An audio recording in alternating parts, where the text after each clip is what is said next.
السلام علیکم اسٹوڈنٹ، آج کا جو ہمارا لیسن ہے وہ ہے جی عدل اجتماعی۔ عدل اجتماعی کا مفہوم، عدل عربی زبان کا لفظ ہے جس کے لغوی معنی ہے سیدھا کرنا، برابری کرنا، دو چیزوں کے درمیان موازنہ کرنا، دو حالتوں میں توسط اختیار کرنا۔ اصطلاح میں عدل کا مفہوم بہت وسیع ہے، کسی چیز کو دو برابر حصوں میں تقسیم کرنا اس طرح کہ دونوں میں کمی بیشی نہ ہو، کسی چیز کو اس کے صحیح مقام پر رکھنا، یعنی قول و عمل میں سچائی کی میزان کو کسی ایک طرف جھکنے نہ دینا، وہی کام کرنا چاہیے اور وہی بات کہنی چاہیے جو سچائی کی کسوٹی پر پوری اترے۔ نیز ہر شخص کے ساتھ بالآرو رعایت معاملہ کیا جائے جس کا وہ مستحق ہے۔ عدل کے مقابلے میں ظلم آتا ہے، یعنی کسی چیز کو بے محل و موقع رکھنا۔ ایک ظالم کے ساتھ عدل یہ ہے کہ اسے ظلم کرنے سے نجات دلائی جائے۔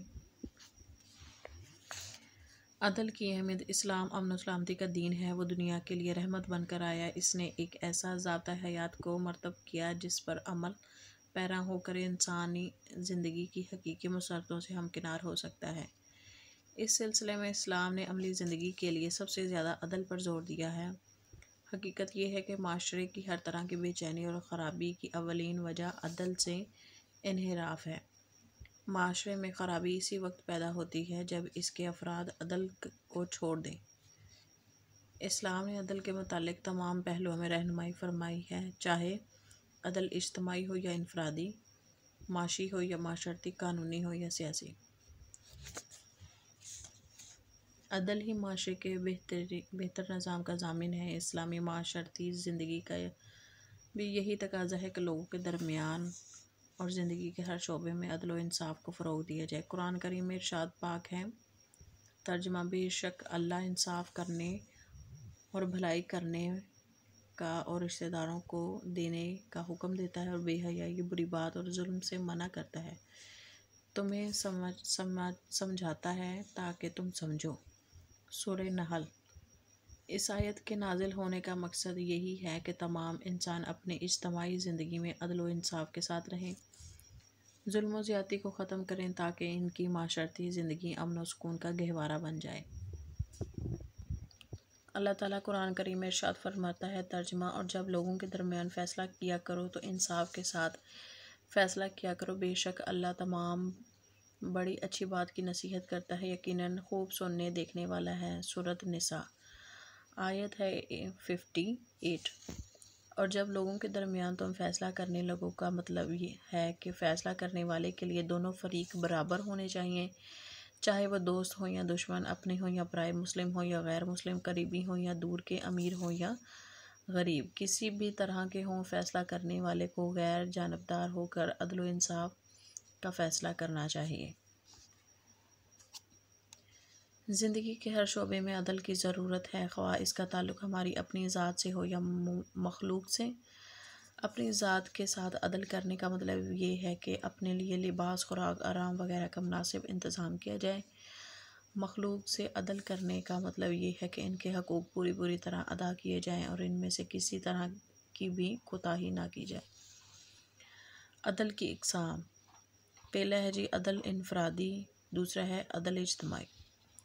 عدل انفرادی: انسان اپنے انفرادی ذاتی زندگی میں اعتدال کا لحاظ رکھے، چاہے جسمانی، کھانے پینے، سونے، خوشی غمی وغیرہ زندگی ہو یا روحانی عبادات زندگی یا دنیاوی معاملات ہوں یا معاشی کسب مال زندگی ہو، ہر حال میں عدل، اعتدال اور توازن کو ملحوظ رکھا جائے۔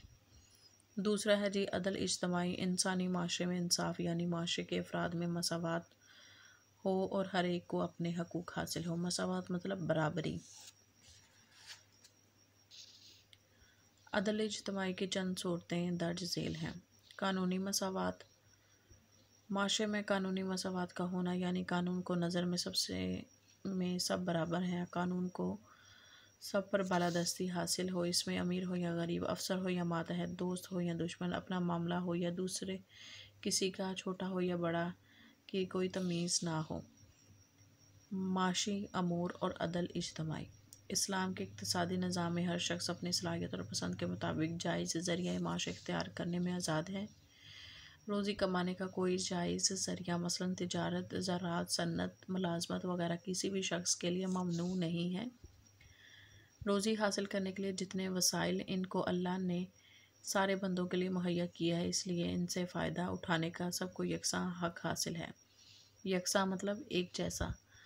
اسلام کسی بے روزگار اور معذور کے لیے بنیادی ضروریات کا فراہم کرنا حکومت اور سوسائٹی کا فرض سمجھتا ہے تاکہ کوئی شخص معاشی ناانصافی کا شکار نہ ہو۔ عادلانہ معاشرے کا قیام۔ معاشرے میں تمام انسان بحیثیت انسان برابر، کسی کو کسی طبقے، خاندان یا قوم یا علاقے سے تعلق رکھنے کی بنا پر فضیلت نہیں۔ ارشاد باری تعالیٰ ہے، یا ایھا الناس انا خلقناکم من ذکر و انثی وجعلناکم شعوبا وقبائل لتعارفوا ان اکرمکم عند اللہ اتقاکم۔ الحجرات آیت ہے 13۔ ترجمہ: لوگو، ہم نے تم کو ایک مرد اور ایک عورت سے پیدا کیا اور تمہاری قومیں اور قبیلے بنائے تاکہ ایک دوسرے کی شناخت کرو۔ بے شک اللہ کے نزدیک تم میں زیادہ عزت والا وہ ہے جو زیادہ پرہیزگار ہے۔ نیز اسلام نے معاشرے میں تمام معاملات میں عدل کا حکم دیا جس سے صالح اور عادلانہ معاشرہ تشکیل پاتا ہے۔ عدالتی امور میں عدل اجتماعی۔ اسلام نے عدل کا باقاعدہ نظام پیش کیا جسے قضاء یا عدلیہ کہا جاتا ہے۔ اس کی بنیاد اللہ کے رسول صلی اللہ علیہ وآلہ وسلم نے اپنے دور مبارک میں رکھی۔ حضور اکرم صلی اللہ علیہ وآلہ وسلم کو عدل کا اس قدر خیال رہتا کہ آپ کریم صلی اللہ علیہ وآلہ وسلم جب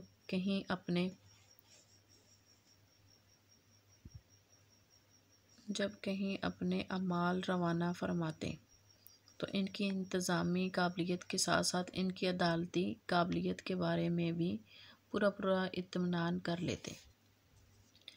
عدل اجتماعی کے اثرات۔ اسلام نے عدل کا جو تصور پیش کیا وہ آج بھی بنیادی حیثیت رکھتا ہے، اور جو اصول و ضوابط پیش کی ہیں وہ آج بھی اہل دنیا کے لیے مشعل راہ ہیں، اور ان پر عمل پیرا ہو کر دکھی انسانیت موجودہ مصائب و آلام سے نجات پا سکتی ہے۔ معیشت میں عدل سے پورا معاشرہ خوشحال ہو جاتا ہے۔ معاشرے میں عدل سے کوئی فرد بنیادی ضروریات سے محروم نہیں رہتا۔ عدل زندگی کے تمام شعبوں میں توازن قائم کرتا ہے، اور انسان کی زندگی میں اس وقت بہتر ہو سکتی ہے جب زندگی کے تمام عناصر میں خاص توازن اور اعتدال ہو۔ بچوں، یہ لیسن آپ کے لیے بہت انفارمیٹیو ہوگا۔ ملتے ہیں اگلے لیکچر میں، تب تک مجھے دیجیے اجازت۔ اللہ حافظ۔